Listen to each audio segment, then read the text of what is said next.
الحمدللہ الحمدللہ وحدہ والصلاة والسلام علی من لا نبی بعدہ اما بعد فاعوذ باللہ من الشیطان الرجیم بسم اللہ الرحمن الرحیم قل هل يستوي الذين يعلمون والذين لا يعلمون وقال النبي صلى الله عليه وسلم العلماء ورثة الأنبياء صدق اللہ العظیم۔ واجب الاحترام، قابل صد احترام، معزز مکرم محترم ذی وقار علماء کرام،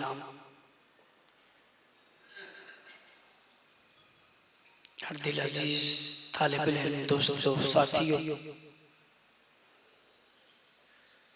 محفل میں تشریف فرما بزرگوں دوستو ساتھیوں، آج کی اس ختم بخاری کی بہت مبارک تقریب میں آپ حضرات سے ملاقات اور مخاطب ہونے کی سعادت حاصل کر رہا ہوں۔ حضرت اقدس استاذ العلماء شیخ الحدیث میرے مربی الموصل حضرت مولانا انور صاحب دامت برکاتہم العالیہ موجود ہیں۔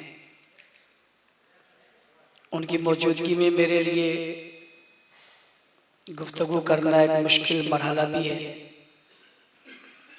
بہرحال حضرت کی دعاؤں اور توجہ سے کچھ گزارشات آپ کے گوش گزار کرنا چاہوں گا۔ یہ ادارہ حضرت ابن الحسن رحمۃ اللہ تعالی علیہ کی وہ ایک کاوش ہے، اللہ تعالیٰ انہیں اس کے بدلے میں وہاں جنت نصیب فرمائے اور اعلیٰ مقام نصیب فرمائے۔ اسی لیے کہتے ہیں جب کوئی خیر کا کام کرو گے آپ نہیں ہوگے، وہ خیر کا کام جاری رہے گا اور آپ کو اس کا ثواب ملتا رہے گا۔ یقیناً آج کی اس بہت خوبصورت تقریب کا خوبصورت منظر اور ثواب انہیں ضرور ملتا ہوگا۔ میں مولانا اختر شاہ صاحب اور ان کی پوری ٹیم کو بھی مبارکباد پیش کرتا ہوں جنہوں نے اس خوبصورت گلشن کو آباد رکھا ہوا ہے۔ اللہ تعالیٰ تمام مدارس، مساجد، خانقاہوں، علماء، اکابر کی حفاظت فرمائے۔ وقت چونکہ مختصر ہے اور آپ حضرات صبح سے اس پہ موجود ہیں بیٹھے ہوئے، اللہ تعالیٰ کا بہت فضل و کرم ہے میرے ان بھائیوں پر جو آج جامعہ سے فاضل ہوئے ہیں کہ انہیں اللہ تعالیٰ نے اعزاز دیا، ان نے علم کی تکمیل کے لیے اپنے آپ کو پیش کیا اور آج ان کی تکمیل ہو رہی ہے۔ اور یہ اس ماحول سے نکل کر آپ ایک اہم ماحول کی طرف جانا چاہ رہے ہیں، اور یہ بات بھی آپ کو اور ہم سب کو سمجھنی چاہیے۔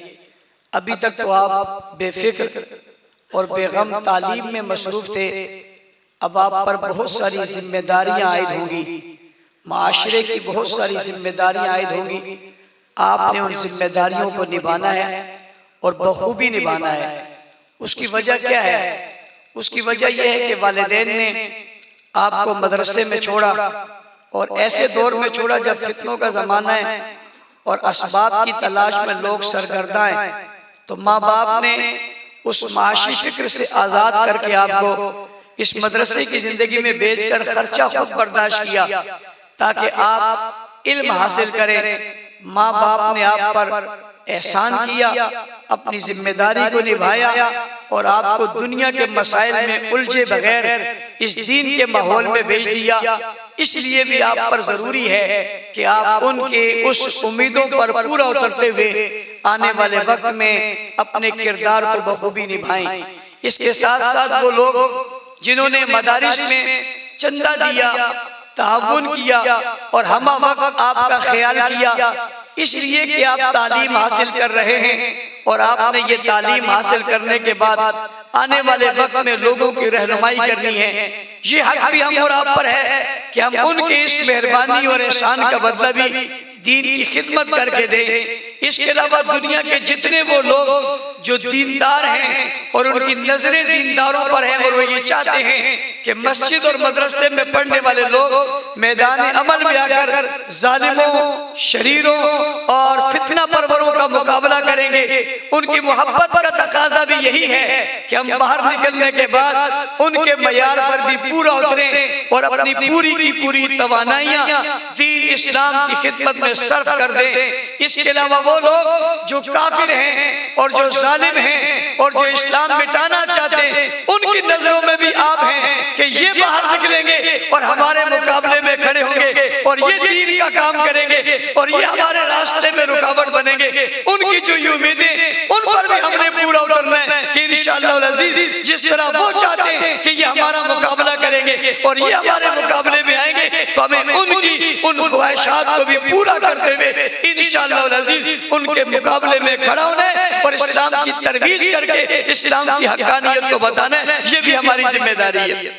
اس کے ساتھ ساتھ آپ اور ہم نے جب یہاں مدرسوں میں پڑھا تو ہمیں پڑھنے کے بعد ہمارے اوپر یہ ذمہ داری عائد ہو گئی کہ ہمیں رہنمائی مل گئی کہ ہم نے رہنمائی کرنی ہے، ہم نے حق بتانا ہے، ہم نے سچ بتانا ہے، ہم نے باطل اور حق میں فرق کرنا ہے، ہم نے اچھی اور برے کی تمیز کرنی ہے، شرف خود نہیں کرنی، لوگوں کو بتانا ہے، اس لیے کہ لوگ اندھیرے میں انہیں نہیں پتا کہ صحیح کیا ہے اور غلط کیا ہے، اچھا کیا ہے اور برا کیا ہے، یہ ہم نے بتانا ہے۔ اگر خدا نہ خواستہ ہم ہی ایسے ہو گئے کہ ہم اچھے برے کی تمیز کیے بغیر اچھوں کے ساتھ بھی ہیں اور بروں کے ساتھ بھی ہیں، نیکوکاروں کے ساتھ بھی ہیں اور بدکاروں کے ساتھ بھی ہیں، دین مخالفوں کے ساتھ بھی ہیں اور دین حامیوں کے ساتھ بھی ہیں، تو عوام پریشان ہو کر کہے گی ہمیں کیا پتا سچا کون ہے اور جھوٹا کون ہے، مولوی صاحب تو ادھر بھی جا رہے ہیں اور ادھر بھی جا رہے ہیں، اس سے بھی ہاتھ ملا رہے ہیں، اس سے بھی ہاتھ ملا رہے ہیں، اس کی پیشانی بھی چوم رہے ہیں، اس کی پیشانی بھی چوم رہے، یہ حقیقت میں کس کے ساتھ ہے؟ تو ہمیں ہمارے پر ذمہ داری ہے کہ ہم نے جو کچھ پڑھا اسے حق کے طور پہ لوگ کے سامنے بیان کریں اور یہ بتائیں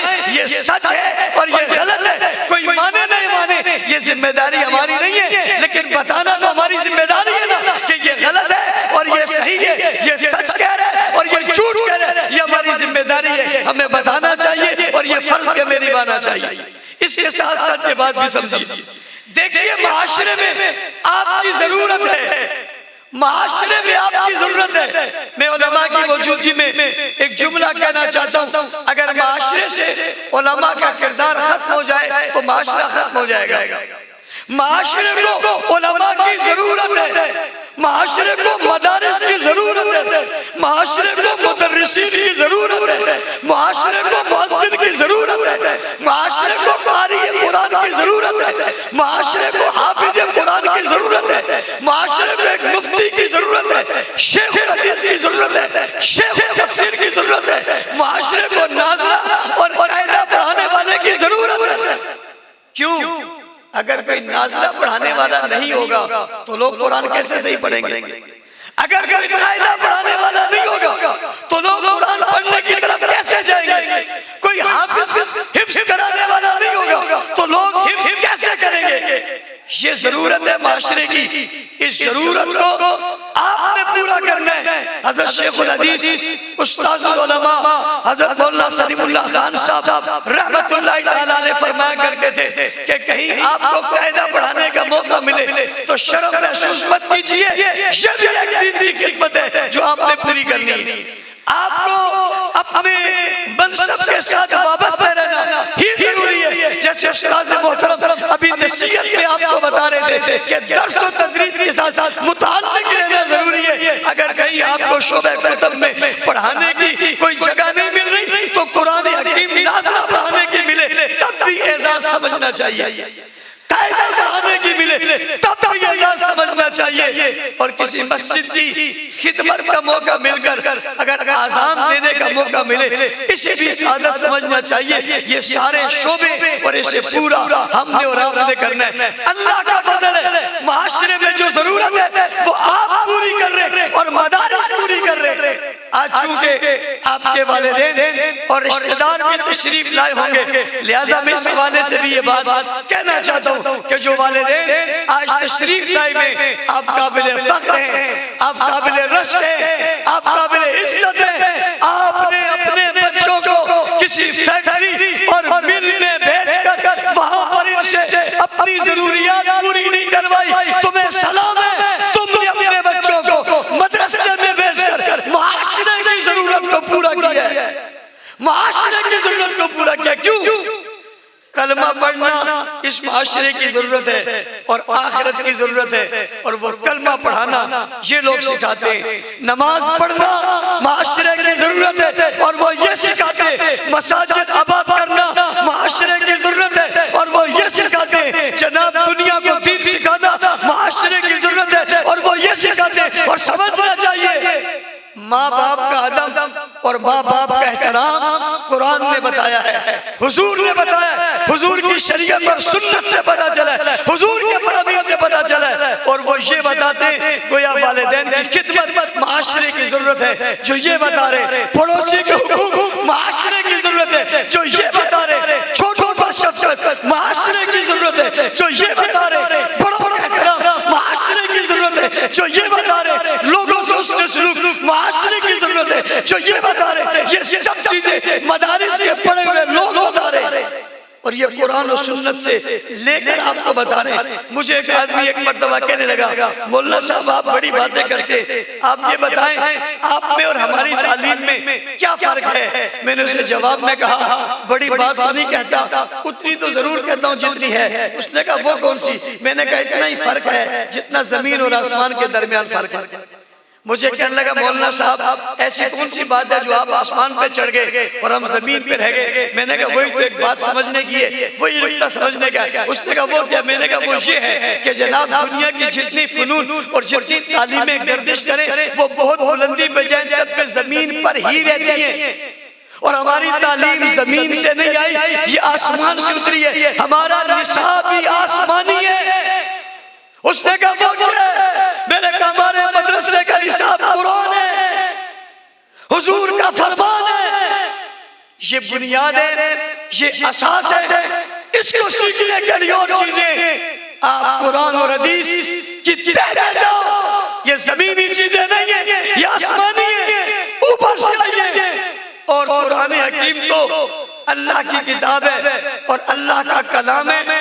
پہلا آسمان اور زمین کے درمیان بڑا خلا ہے، اتنا ہی پہلے آسمان سے دوسرے آسمان کے درمیان خلا ہے، اتنا ہی تیسرے آسمان سے چوتھے پانچویں چھٹے ساتویں آسمان کے درمیان اتنے بڑے بڑے خلا ہیں، اور اتنے ہی آسمان موٹے۔ اب اندازہ لگاؤ، میں نے تو تمہیں آسمان کی بات کی ہے، یہ تو 7 موٹے موٹے آسمان اور 7 خلاؤں سے اوپر سے کتاب آئی ہے۔ اب آپ سمجھو کہ آپ کی نسبت یہاں کی ہے اور ہماری نسبت وہاں کی ہے۔ ابھی آپ نے بخاری شریف کی حدیث حضرت شیخ الحدیث صاحب دامت برکاتہم العالیہ سے پڑھی، انہوں نے اپنے استاد سے پڑھی تھی، انہوں نے اپنے استاد سے پڑھی تھی، انہوں نے اپنے استاد سے پڑھی تھی، انہوں نے اپنے استاد سے پڑھی تھی۔ ہم کوئی لین کٹے لوگ تھوڑے ہی ہیں، ہماری نسبت اور سلسلہ مل رہا ہے، ہمارا تعلق براہ راست پاور ہاؤس سے جا کر جاتا ہے، ہماری لینیں وہاں سے ملی ہے۔ یہاں سے بات جاتے جاتے جناب حضرت ابو ہریرہ رضی اللہ عنہ تک جاتی ہے، اور آپ نے جو آخری حدیث پڑھی ہے یہ حضرت ابو ہریرہ رضی اللہ عنہ سے روایت کی گئی ہے۔ آپ کے استاد کا سلسلہ چلتے چلتے سیدنا ابو ہریرہ تک جاتا ہے، اور ابو ہریرہ سے بڑے تو جناب رسول اللہ صلی اللہ علیہ وآلہ وسلم تک جاتا ہے۔ یہ فیض، یہ نسبت، یہ علم حضرت ابو ہریرہ سے چلا اور یہاں تک پہنچا، یہ واسطے کے ساتھ تسلسل کے ساتھ۔ اور بڑی عجیب بات آپ کو بتانے لگا جو ذہنوں کو متوجہ کرنے کے لیے اور علماء کی قدر بڑھانے کے لیے آج ہم اپنے شیخ الحدیث اپنے استاد محترم کو دیکھتے ہیں۔ ہمارے استاد محترم نے اپنے استاد محترم کو دیکھا، انہوں نے اپنے استاد محترم کو دیکھا، انہوں نے اپنے استاد کو دیکھا،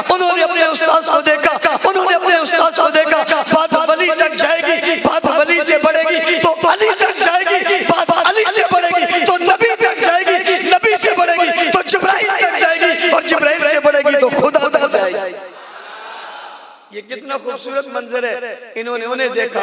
یہ سلسلہ دیکھنے کا بھی, یہ سلسلہ قلب کا بھی, یہ نظر کا بھی اور دل کا سلسلہ بھی یہاں سے وہاں تک جاتا ہے. یہ بڑی نسبت اور بڑا فیض ہے جو وہاں سے یہاں تک پہنچا اور وہاں سے یہاں, یہاں سے وہاں تک پہنچا. اس کو ادھر سے شروع کرو تب بھی بلندی پہ جاتا ہے, ادھر سے شروع کرو تب بھی بلندی سے شروع ہوتا ہے. اس لیے میں نے اس سے کہا تمہاری اور ہماری تعلیم میں یہی فرق ہے کہ وہ زمینی ہے اور ہمارے مدارس کی تعلیم آسمانی. اور آپ کو یہ عظمت سمجھنی چاہیے اپنی کہ آپ معاشرے کی ضرورت ہے, اور یہ جو آسمانی کتاب آئی ہے یہ رکھنے کے لیے نہیں آئی ہے. یہ جو نبی کے فرامین ہیں یہ صرف کتابوں میں لکھنے کے لیے نہیں ہے, یہ کتنے تسلسل سے چلے آ رہے ہیں. آج آپ کے پاس کتاب کی صورت میں موجود ہے, جو کتاب کی صورت میں بخاری شریف آپ کے سامنے موجود ہے. آپ کو پتہ ہے یہ بخاری شریف میں جن راویوں کے ذریعے یہ حدیث مبارکہ جمع کی گئی ہے, جن کے نام سے انہوں نے رسول سے اس بات کو لیا, حضور سے اس بات کو لیا, کہیں بدر میں, کہیں احد میں, کہیں خیبر میں, کہیں تبوک میں, کہیں غزوات میں, کہیں مارے کھا کر, کہیں بھوکے رہ کر, کہیں پیاسے رہ کر, کہیں ظلم سے کر, ہر چیز برداشت کر لی, لیکن نہ حضور کو چھوڑا نہ حضور کے فرمان کو چھوڑا. ابھی تازہ ایک شخص نے حضرت ابو ہریرہ کی توہین کی. میں بڑا حیران ہوں, مجھے یہ بات سمجھ میں نہیں آتی. آج کوئی ہمارے مسلک کے کسی شیخ الحدیث کو برا کہتا, کئی جگہ سے آوازیں اٹھ کھڑی ہوتی, تم نے ہمارے شیخ الحدیث کو برا کہا. آج شیخ الحدیث کو نہیں, جس کی وجہ سے حدیث ہم تک پہنچی ہے اسے برا کہا. اور ایک چھوٹے آدمی نے نہیں کہا. پہلے جب ہم کہتے تھے تو لوگ کہتے تھے جناب یہ جاہل لوگ کرتے ہیں, یہ ذاکر خطیب ہیں, ان کو پتہ نہیں ہے. اب جس شخص نے توہین کی ہے یہ ان کی تعلیمی بورڈ کا سربراہ ہے, جیسے ہمارے بورڈ کے سربراہ حضرت شیخ الاسلام مفتی محمد تقی صاحب دامت برکاتہم العالیہ ان کے اس تعلیمی بورڈ کا سربراہ. اور اس نے کہا کہ حضرت ابو ہریرہ حدیثیں گھڑتے تھے. ابو ہریرہ نعوذ باللہ جھوٹ بولتے تھے. یہ لفظ کہہ کر چلا گیا, ملک بھر میں خاموشی ہے, آواز نہیں آ رہی, سوال پیدا ہوتا ہے. ابو ہریرہ کا چاہنے والا کوئی نہیں ہے. حضرت ابو ہریرہ لوارث ہے جس کی آج آخری حدیث بخاری شریف کی سننے کے لیے مجمع آتا ہے, علماء آتے اہتمام کیا جاتا ہے. اس اہتمام کو جس حدیث کے اہتمام کے ساتھ جس حدیث کو پڑھایا جاتا ہے اس کے راوی کا نام ابو ہریرہ ہے.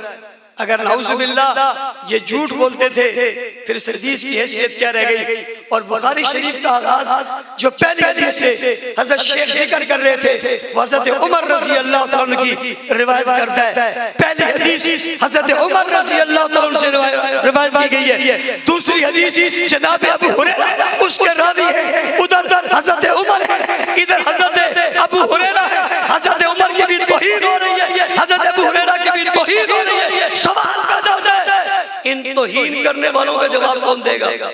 یہ بھی آپ کی ذمہ داری ہے. جیسے استاد جی کہہ رہے تھے کہ یہ بھی آپ کی ذمہ داری ہے, اس باطل کو جواب دینا یہ بھی آپ کی ذمہ داری ہے. بتانا ہوگا ابو ہریرہ کی عزت و عظمت پر حملہ کرنے والا شخص خود جھوٹا ہے, خود بد نصیب ہے, خود بدکار ہے, خود بے نسل ہے. ابو ہریرہ ایک بلند و بالا ستارے کا نام ہے جو آسمان کے ستاروں کی طرح حدیث کی کتابوں میں آج بھی چمکتا ہے. کیا میں آپ سے پوچھنا چاہتا ہوں سیدنا ابو ہریرہ کیا چمک نہیں رہے؟ کہ ساری دنیا ملازمتیں کرتی تھی, نوکریاں کرتی تھی, ساری دنیا اپنے پیٹ پالنے کے لیے کام کرتی تھی. ابو ہریرہ نبی کریم صلی اللہ علیہ وسلم کے قدموں میں بیٹھ کر حضور کے لبوں سے نکلنے والے ان لفظوں کو جمع کرتے تھے. یہی وجہ ہے 8000 سے زائد روایتیں حدیث کی کتب میں جناب سیدنا ابو ہریرہ رضی اللہ عنہ سے مروی ہے. یہ کتنا بڑی تیزی کے ساتھ, بڑی پراپرامہ کے ساتھ, بڑی منصوبہ بندی کے ساتھ ہمارے ملک میں پھیلتا چلا جا رہا ہے. کتنی حیرت کی بات ہوتی ہے جب ان گستاخوں سے ہمارے مدرسے کا پڑھا ہوا ہاتھ ملا کر ان کے پاس چائے پی رہا ہوتا ہے تو ذرا غور کرو اس وقت کیفیت مسلمانوں کی کیا ہوگی. اسی کو میں نے کہا تھا باطل کا فرق کرنے کے لیے ہم باطل اور حق کو خلط ملط کرنے کے لیے نہیں ہیں. تعلیم کا مقصد یہ ہے کہ بتاؤ یہ کون ہے. ایک شخص نے کہا حضرت علی کا درجہ جناب حضور سے نبیوں سے زیادہ ہے۔ ایک شخص کہتا ہے حضرت علی کا درجہ نبیوں سے زیادہ ہے۔ پوچھنا چاہتا ہوں یہ ختم نبوت پر وار ہے یا نہیں؟ انبیاء سے حضرت علی کا درجہ زیادہ ہے۔ غیر نبی کو نبی سے اعلیٰ ماننا، غیر نبی کو نبی سے اعلیٰ ماننا کہ انبیاء کی تو ہی نہیں ہے، اگر وہ نبیوں سے اعلیٰ تو اس کا مطلب کھلا ہوا پھر وہ نبی بھی ہے، تو کیا یہ ختم نبوت کا انکار نہیں ہے؟ اس کا جواب کون دے گا؟ اگر ہم ملیں گے تو مسلمانوں کے جو ایمان خراب ہوں گے اس کا ذمہ دار کون ہوگا؟ ہمیں تمام چیزوں پر غور کرنی چاہیے۔ دین اسلام کو سمجھنے کے بعد لوگوں کو سمجھانا ہے، رائے راست پر لانا ہے۔ ہر فتنہ جو اسلام کے مقابلے میں وہ کہیں سے اٹھے، قادیانیت کی صورت میں ہو، رافضیت کی صورت میں ہو، شرک و بدعت کی صورت میں ہو، میری آپ کی ذمہ داری بنتی ہے ہم اس کے سامنے رکاوٹ کھڑی کریں، اپنا کردار اپنائیں، کوشش کرنا، کاوش کرنا، میدان عمل میں آنا ہمارا کام ہے، مدد نصرت دینا میرے رب کا کام ہے۔ جس رب نے اس دور میں افغانستان میں طالبان جیسے نہتے لوگوں کو قوت اور طاقت دے کر سب سے بڑی سپر پاور قوت کو باوجود اس کے بہت ساری طاقتوں کے ملکوں کے نیست و نابود کر کے مجھے آپ کو سبق دیا ہے کہ ڈرنا کسی اور سے نہیں، اللہ سے ڈرنا ہے۔ کسی کی قوت نہیں ہے، قوت صرف ایک اللہ کی ہے، اور ہمیں اللہ کے بھروسے پر میدان عمل میں رہنا چاہیے۔ میں ان تمام دوستوں کو مبارکباد دیتا ہوں، ان کے والدین کو مبارکباد دیتا ہوں۔ دعا گو ہوں اللہ تعالیٰ ہم سب کو دین مستقیم پر چلنے کی توفیق عطا فرمائے۔ میں نے اپنی گفتگو اپنے اکابر کے سامنے کی ہے، میں انتہائی مشکل میں تھا، لیکن استاد جی کی شاید دعائیں تھیں، کچھ باتیں میں نے کر لی۔ اللہ تعالیٰ عمل کی توفیق عطا فرمائے۔ وآخر دعوانا الحمدللہ۔